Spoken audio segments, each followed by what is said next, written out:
하나님께서 이 시간 우리에게 주시는 말씀입니다. 신약성경 갈라디아서 4장 말씀 21절에서 31절까지 우리 같이 읽겠습니다.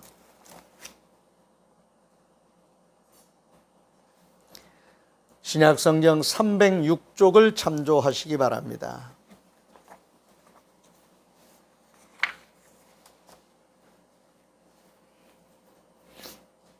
찾으셨으면 주신 말씀에 감사하겠습니다. 주님 감사합니다. 21절부터 읽습니다. 내게 말하라. 율법 아래에 있고자 하는 자들아, 율법을 듣지 못하였느냐? 기록된 바 아브라함에게 두 아들이 있으니 하나는 여종에게서, 하나는 자유 있는 여자에게서 났다 하였으며, 여종에게서는 육체를 따라 났고 자유 있는 여자에게서는 약속으로 말미암았느니라. 이것은 비유니 이 여자들은 두 언약이라. 하나는 신의 산으로부터 종을 낳은 자니 곧 하갈이라. 이 하갈은 아라비아에 있는 신의 산으로서 지금 있는 예루살렘과 같은 곳이니 그가 그 자녀들과 더불어 종노릇하고, 오직 위에 있는 예루살렘은 자유자니 곧 우리 어머니라. 기록된 바 잉태하지 못한 자여 즐거워하라. 산고를 모르는 자여 소리질러 외치라. 그러나 홀로 사는 자의 자녀가 남편 있는 자의 자녀보다 많음이라 하였으니, 형제들아 너희는 이삭과 같이 약속의 자녀라. 그러나 그때에 육체를 따라 난 자가 성령을 따라 난 자를 박해한 것 같이 이제도 그러하도다. 그러나 성경이 무엇을 말하느냐? 여종과 그 아들을 내쫓으라. 여종의 아들이 자유 있는 여자의 아들과 더불어 유업을 얻지 못하리라 하였느니라. 그런즉 형제들아 우리는 여종의 자녀가 아니요 자유 있는 여자의 자녀니라. 아멘. 오늘 이 말씀은 창세기에 있는 말씀에 대한 신학적인 그런 해석과 함께 그 근본에 대한 메시지입니다. 하나님의 말씀을 믿음으로 받는 자들에게는 그 말씀은 약속입니다. 하나님의 말씀을 언약이라고도 말을 해요. 우리는 보통 약속 그러면은 사람과 사람 사이에, 어떤 단체와 단체 사이, 또 국가와 국가 사이에 약속을 하고 지키는 것들에 상당히 익숙합니다. 그런데 하나님과 우리 사이의 이 약속은 사실은 선포예요. 하나님의 말씀은 선포입니다. 빛이 있어라 하셔서 빛이 있었던 것처럼 하나님의 말씀이 선포되면 하나님은 그 말씀을 이루시는 분이에요.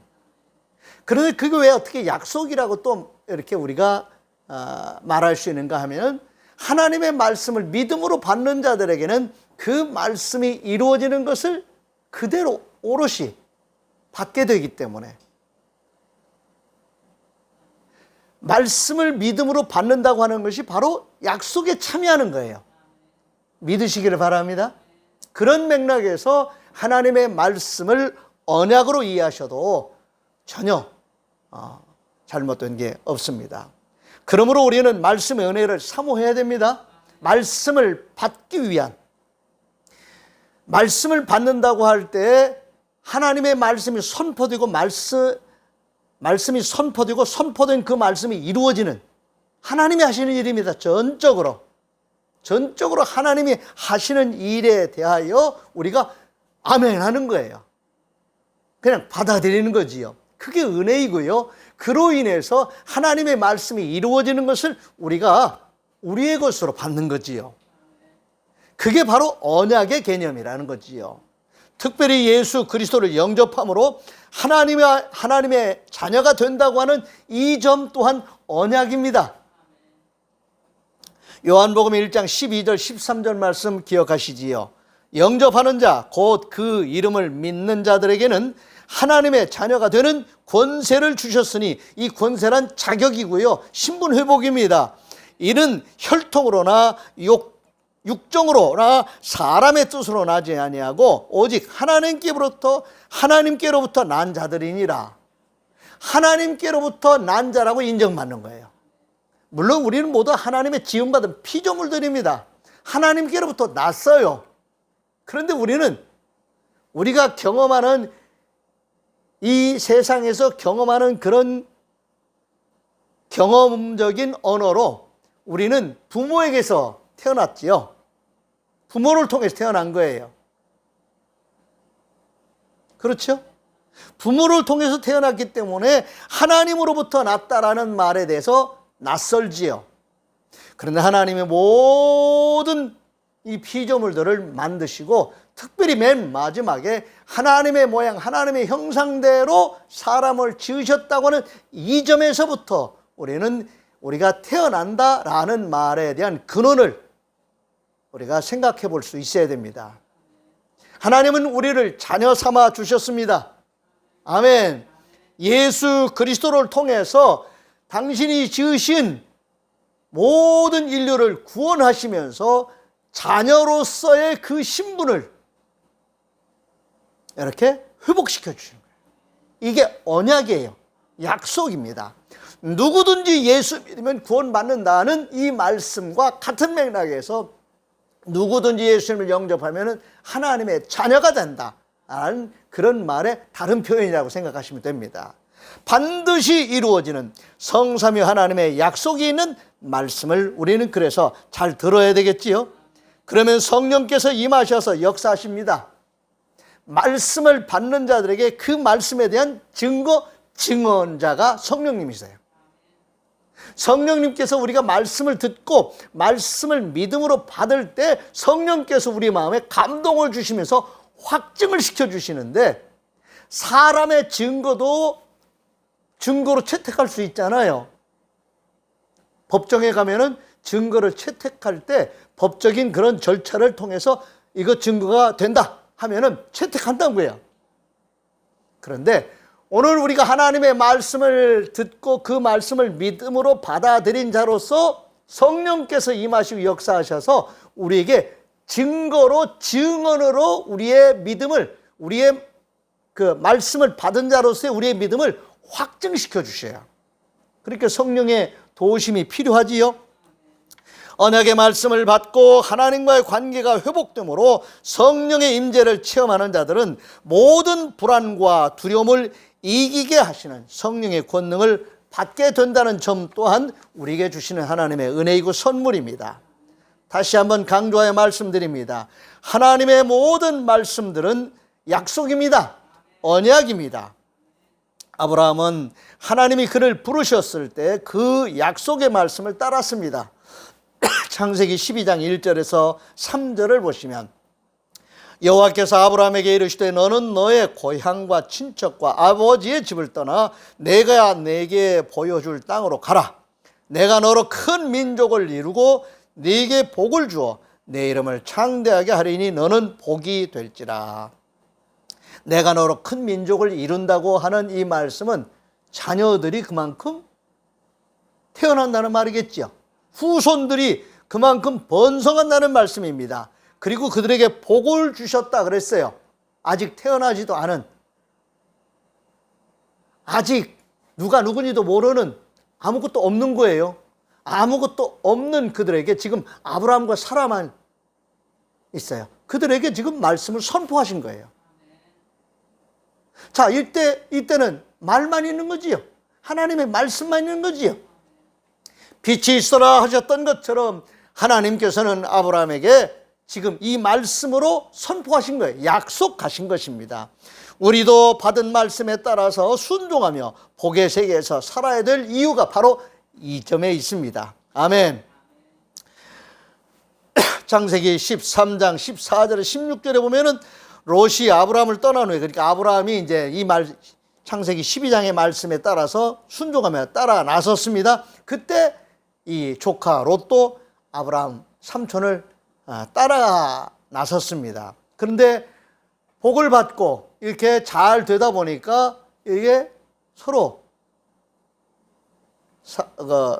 들에서 일꾼들이 자꾸 다툼이 일어나기 시작해서 경계를 지어서 이제 네가 좋아하면 내가 우하고 네가 우하면 내가 좋아할 테니까 우리 다툼이 없도록 서로 이렇게 분리된 공간을 좀 이렇게 섞이지 않도록 분리하자 하고 그렇게 제안을 하는 그런 장면이기도 합니다. 창세기 13장 14절 16절입니다. 롯이 아브라함을 떠난 후에 여호와께서 아브라함에게 이르시되 너는 눈을 들어 너 있는 곳에서 북쪽과 남쪽 그리고 동쪽과 서쪽을 보라. 보이는 땅을 내가 너와 내 자손에게 주리니 영원히 이르리라. 내가 내 자손이 땅에 티끌 같게 하리니 사람이 땅에 티끌을 능히 셀 수 있을진데 내 자손도 세리라. 아멘. 아직 자녀가 없습니다. 그런데 이렇게 말씀을 자꾸 선포하시는 거예요. 이런 말씀들을 우리가 믿음으로 받아야 되는 거지요. 현실에 너무 집착하다 보면은 이 말씀이 이루어지는 그 과정을 이렇게 못 기다려요. 답답해 하기도 하고요. 뭐 그런 황당한 말이 있어 이렇게 무시할 수도 있습니다.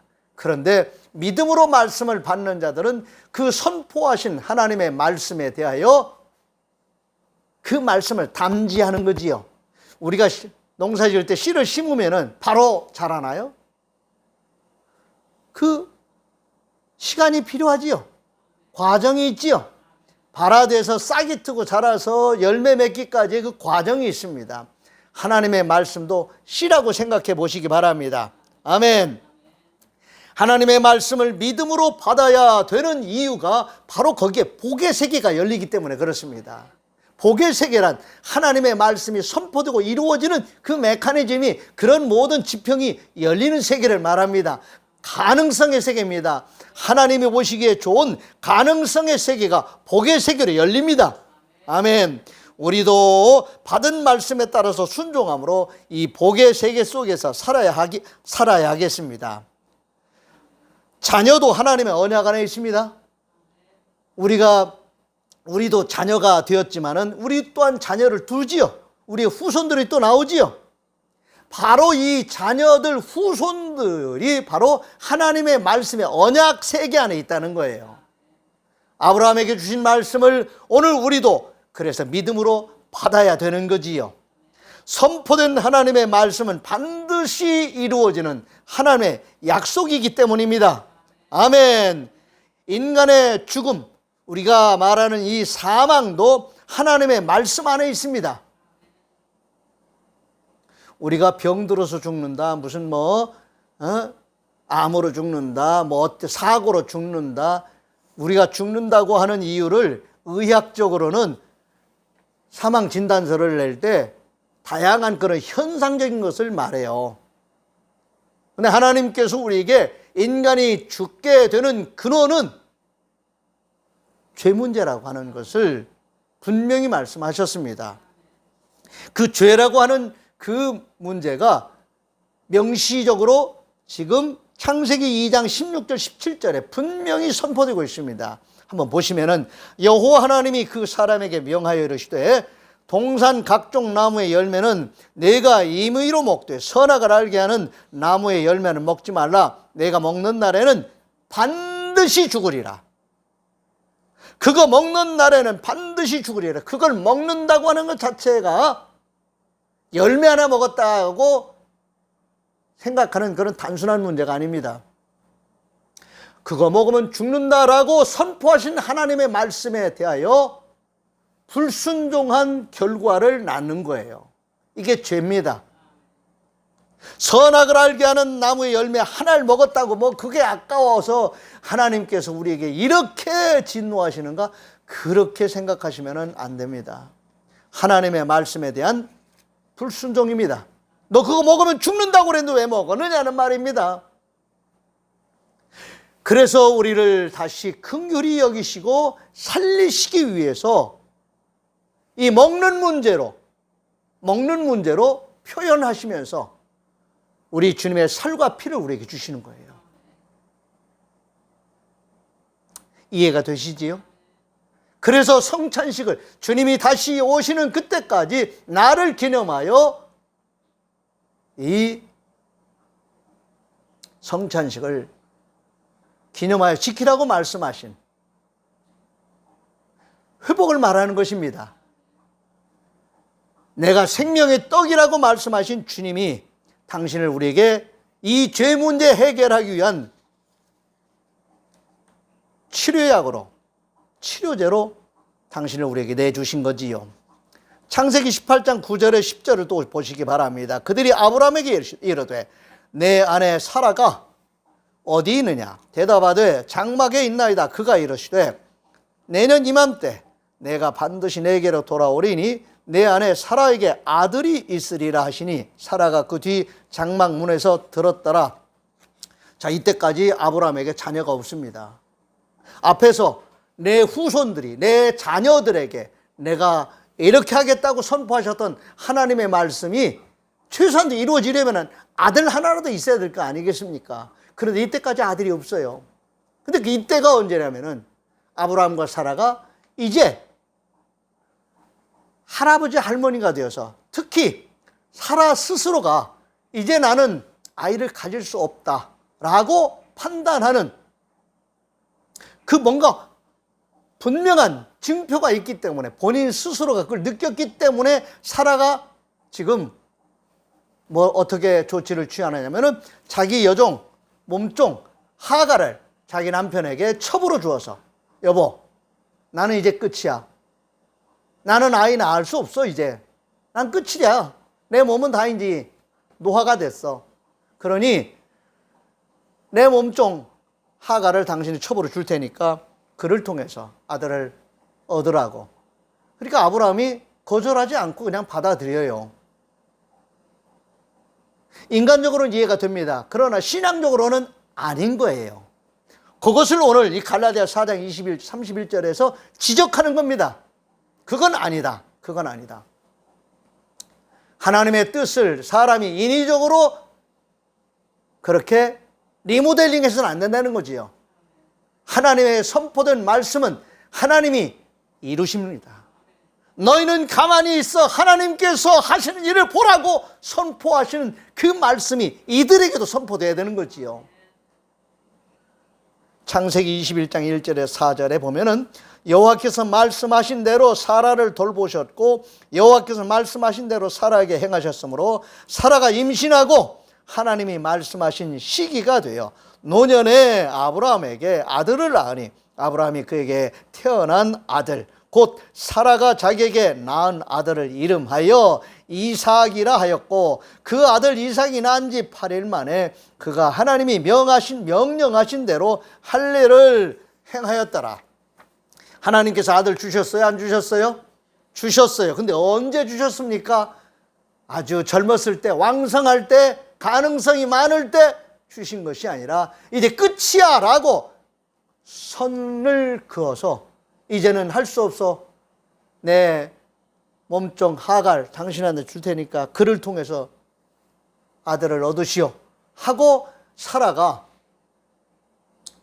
임의대로 자기 멋대로 하나님의 말씀을 각색해서 하나님 뻥쳐주셨어 그렇게 생각하고 이렇게 인위적으로 행할 때 아브라함이라도 여보 기다려 봅시다. 이 인간적으로는 몸에서 나타나는 현상을 부정할 수도 없잖아요. 그래 아브라함 또한 인정한 거지요. 정말 그렇구나 하고 인정한 거예요. 자, 하나님의 가능성은 하나님이 하시고자 하시는 일은 사람이 안 돼라고 할 때 안 되는 건가요? 그게 아니라는 거지요. 그게 아니라는 거예요. 너희들이 안 돼라고 해도 나는 내가 선포한 말씀은 이루어진다, 이룬다 라고 하는 것을 하나님께서 보여주신 거지요. 그걸 지적하는 겁니다, 지금. 하나님의 말씀을 받은 자들에게는 그래서 절대적인 순종이 필요한 거지요. 순종은 오늘 이 하갈과 사라가 나오는데 순종이 무엇이 순종입니까? 자, 하갈은 몸종이 종이에요. 명령에 따라서 사람의 명령에 따라서 그렇게 움직여야만 하는 그런 억압받는 종입니다. 그런데 하나님께서 우리에게 주시는 말씀, 우리 또한 종이지요. 우리 또한 하나님의 말씀을 받은 자로서 종의 자세로 순종하는데 우리에게 요구하시는 순종은 억압받는 종이 어쩔 수 없어서 강제적으로 그냥 마지못해서 자기 의지와는 상관없이 그냥 도구적으로 복종하는 그런 의미의 순종이 아닌 거지요. 자유로운 자가 은혜 받은 자가 자유롭게 하나님 앞에 온전하게 순종하는 그런 순종을 의미하는 것입니다. 그래서 오늘 이 갈라디아 4장 21절 31절 말씀은 하갈이 지금 자기 주인 여종 사라의 말에 복종해서 아브라함의 첩으로 들어가는 그런 의미의 순종을 우리에게 요구하는 것이 아니라, 사라가 아브라함이 하나님의 말씀을 받은 자로서 끝까지 기다리는 것도 순종이지요. 그 순종을 회복하게 하신 거예요. 믿으시기를 바랍니다. 하나님의 말씀에 순종하는 일에는 사람의 생각이 개입하면 안 된다는 점을 우리는 유념해야 됩니다. 예수님께서 십자가 지실 때 충성스럽게 나섰던 베드로 한 방 맞지요. 마태복음 16장 21절에서 25절입니다. 그때로부터 예수 그리스도께서 자기가 예루살렘에 올라가 장로들과 대제사장들과 서기관들에게 많은 고난을 받고 죽임을 당하고 제3일에 살아나야 할 것을 제자들에게 비로소 나타내시니, 베드로가 예수를 붙들고 항변하여 이르되 주여 그리 마옵소서, 이 일이 결코 주께 미치지 아니하리이다. 예수께서 돌이키시며 베드로에게 이르시되 사탄아 내 뒤로 물러가라. 너는 나를 넘어지게 하는 자로다. 네가 하나님의 일을 생각하지 아니하고 도리어 사람의 일을 생각하는도다 하시고, 예수께서 제자들에게 이르시되 누구든지 나를 따라오려거든 자기를 부인하고 자기 십자가를 지고 나를 따를 것이니라. 누구든지 제 목숨을 구원하고자 하면 잃을 것이요 누구든지 나를 위하여 제 목숨을 잃으면 찾으리라. 아멘. 이 말씀 같은 맥락에 있습니다. 하나님의 말씀을 받은 자로서, 하나님의 뜻을 따르는 자로서 사람의 생각으로 하나님의 뜻을 왜곡하면 안 된다는 말이지요. 그때 주님은 분명히 베드로에게 사탄아 내 뒤로 물러가라. 너는 나를 넘어지게 하는 자로다. 너는 하나님의 일을 생각하지 않고 도리어 사람의 일을 생각하는도다 하면서 한 방 맞으신 거예요. 아브라함과 사라 역시, 사라가 경수가 다 끊어져서 나는 이제 아이를 가질 수 없는 노인이 되어버렸다라고 하는 그 확실한 팩트죠. 이것도 우리 또한 그런 상황에 처하면은 우리 또한 그렇게 행동할 가능성은 얼마든지 있지요. 그러나 하나님은 그럼에도 불구하고 하나님이 선포하신 말씀, 하나님이 약속하신 그 말씀을 이루시는 분이지요. 그러므로 하나님의 뜻을 바르게 알기 위한 분별력과 집중력이 필요한 거지요. 이게 믿음의 자세예요. 아브라함에게 약속하신 하나님의 말씀은 사라의 몸을 통해서 이루실 것이라는 이 분명한 하나님의 뜻을 변개하지 않으셨습니다. 그러나 사라와 아브라함은 이 점에 대해 대충 생각했던 것이지요. 그것은 불순종이었습니다. 불순종이 우리 안에 머물러서는 안 되겠지요. 창세기 16장 1절 2절입니다. 아브라함의 아내 사레는 출산하지 못하였고 그에게 한 여종이 있으니 애굽 사람이요 이름은 하갈이라. 사레가 아브라함에게 이르되 여호와께서 내 출산을 허락하지 아니하셨으니 원하건대 내 여종에게 들어가라. 내가 혹 그로 말미암아 자녀를 얻을까 하노라 하매 아브라함이 사레의 말을 들으니라. 이거 오류입니다. 이렇게 되면 안 되는 거지요. 아니야 여보, 이래서는 안 돼. 기다려보자. 하나님이 하신 말씀은 반드시 이루실 거야. 우리의 현실은 이렇다 할지라도 이러면 안 된다. 이때 주님이 베드로를 책망하셨던 것처럼 아브라함이 사레를 단호하게 여보 이러면 안 돼 하고 믿음의 언어로, 믿음의 생각으로 빨리 하나님의 뜻을 분별하고 집중할 수 있는 신앙적인 자세를 추스렸어야 되는 거지요. 그런데요, 쉽지 않아요. 저와 여러분도 이런 상황에 맞닥뜨리게 되면 이런 실수를 할 수 있고 이런 오류를 범할 가능성은 얼마든지 있습니다. 그러므로 우리는 다시 한번 주님의 그 경계하시면서 사탄아 내 뒤로 물러가라 하셨던 따끔한 언어를, 따끔한 책망을 우리도 귀담아 들을 수 있어야 됩니다. 아멘. 창세기 21장 12절입니다. 하나님이 아브라함에게 이르시되 내 아이나 내 여종으로 말미암아 근심하지 말고 사라가 네게 이른 말을 다 들으라. 이삭에게서 나는 자라야 내 씨라 부를 것임이니라. 이미 이삭이 태어났습니다. 이삭과 이스마엘은 나이 차이가 있어요. 한 12살 정도 차이가 나는 것 같아요. 그러니까 이스마엘이 형으로서 이삭을 자꾸 괴롭힐 수 있겠지요.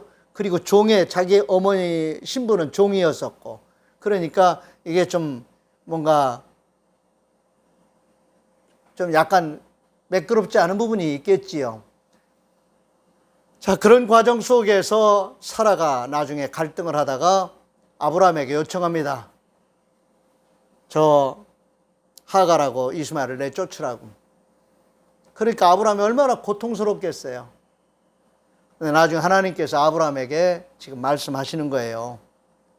내 아내 사라의 말을 순종해라. 이거 너희들이 잘못한 거야. 너희들이 잘못한 죄과야. 그래서 아브라함이 고통받는 거지요. 이런 일을 저지르지 않았더라면 이런 마음의 짐을 지지 않아도 되겠지요. 근데 이미 일이 벌어지고 말한 겁니다. 온전한 순종이 필요합니다. 온전한 순종은 억압받지 않는 자유로운 종의 몫입니다. 아멘.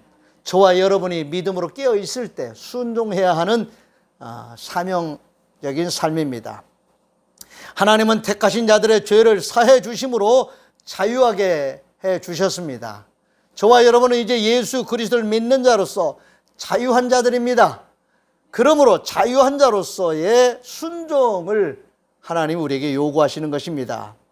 은혜와 평강을 주심으로 온전하게 순종하는 복을 회복하게 하셨습니다. 로마서 6장 5절에서 9절입니다. 만일 우리가 그의 죽으심과 같은 모양으로 연합한 자가 되었으면 또한 그의 부활과 같은 모양으로 연합한 자도 되리라.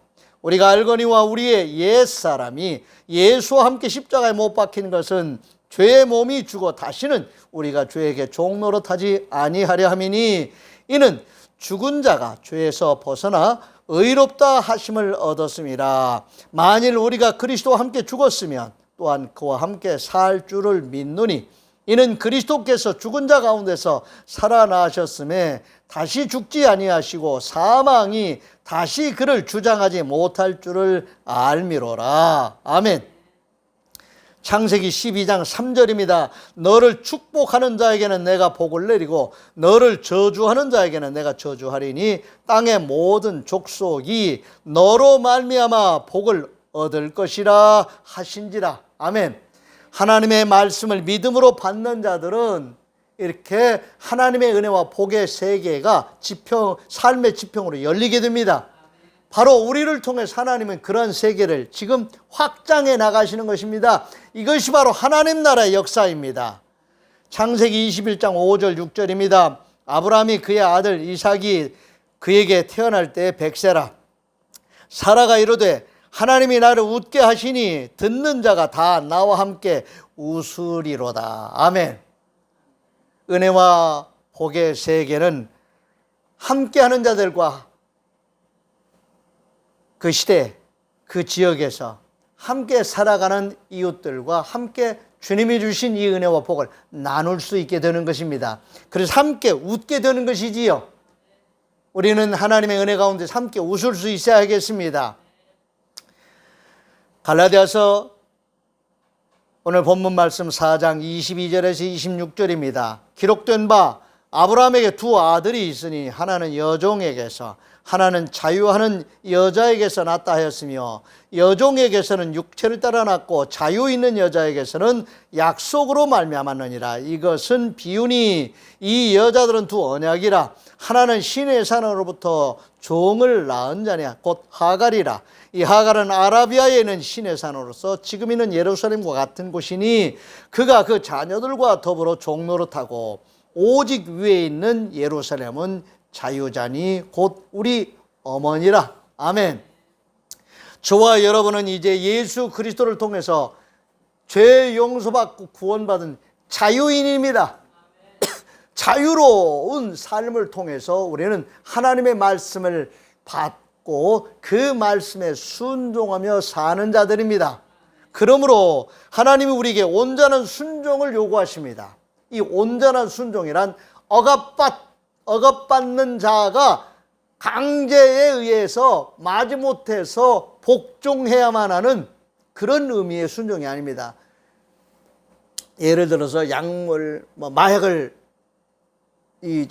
투약한 사람이 그 마약 기운에 의해서 생각하고 행동하는, 그거 인정해 주지 않지요.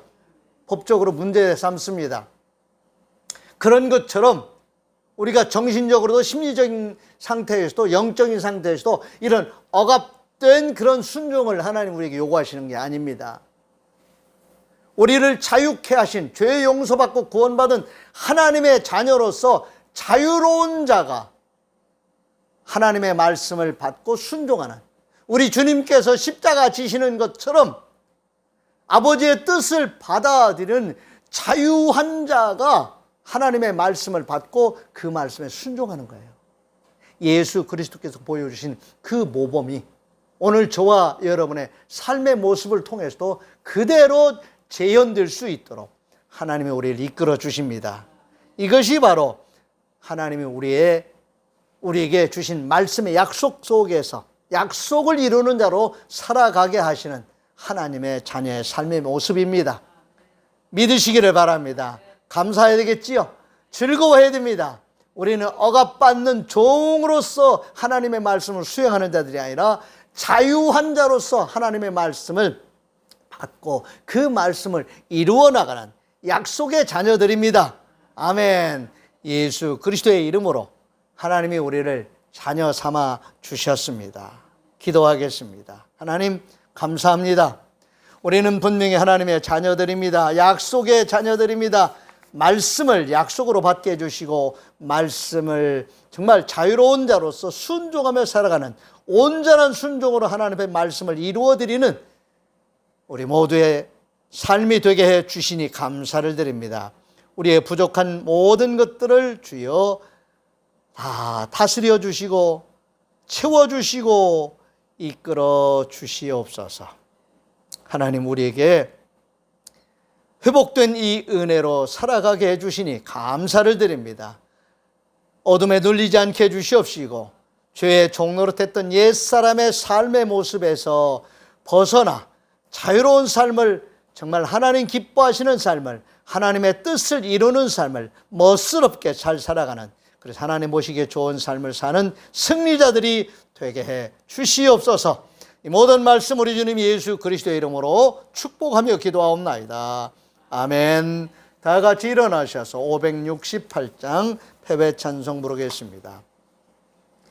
하나님은 나의 목자시니 내게 부족함이 없으리로다. 나로 하여금 푸른 풀밭에 눕게 하시며 잔잔한 물가로 인도하여 주시네. 내 영혼을 구원하시오니 내게 감사함이 넘치나이다. 나로 하여금 모든 고난을 참게 하시며 하늘의 평안을 입게 하여 주시네. 하나님이 함께 하시오니 내게 두려움이 없으리로다. 나로 하여금 땅에 살아도 진리 안에서 이기고 이기게 항상 능력 주시네.